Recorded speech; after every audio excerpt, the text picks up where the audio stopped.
What we've witnessed President Trump accomplish over the last few days has been nothing short of remarkable. We are now 3.5 years into the war between Russia and Ukraine, a brutal conflict that has claimed hundreds of thousands of Russian and Ukrainian lives and cost trillions of dollars. The weakness and incompetence of Joe Biden foolishly allowed the killing to start in the first place.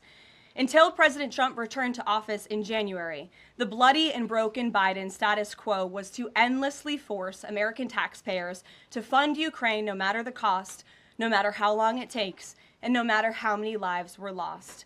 There is no denying that Biden's America Last foreign policy moved the world further away from peace.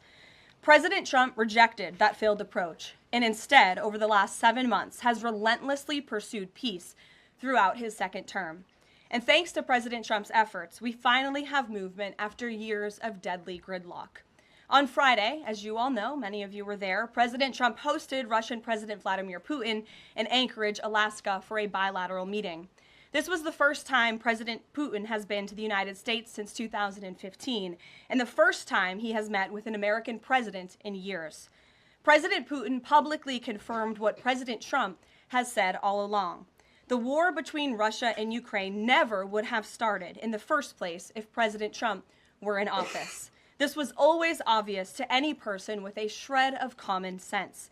Just look at what took place during the last 4 administrations. Under George W. Bush, Russia invaded Georgia. Under Barack Obama, Russia took Crimea. Under Joe Biden, Russia invaded Ukraine. But under President Trump, Russia did not invade nor take anything. President Trump is the only president this century, Republican or Democrat, who has held Russia in check and ensured peace in Europe. That's because Russia has always greatly respected President Trump and his peace through strength foreign policy approach.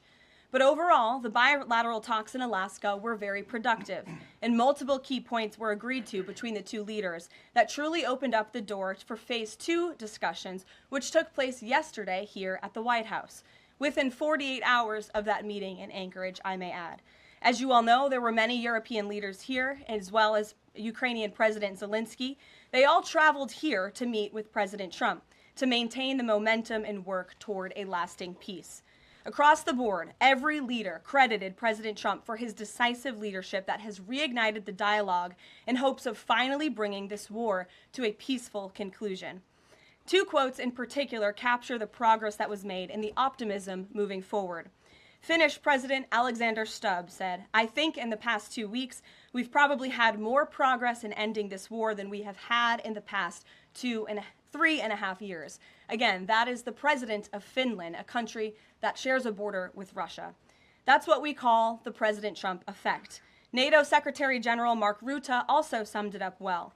Without President Trump, this deadlock with Putin would not have been broken. He is the only one who could do this." For all our viewers asking where One America News is heading in the future, we would like to introduce you to OAN Live. OAN Live is the best way to stay up to date on all of the hard-hitting, straight-shooting, national and international headlines. And the best part is, OAN Live is only $4.99 per month.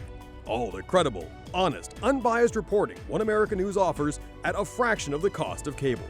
Just go to OANN.com to easily sign up for OAN Live and stay informed.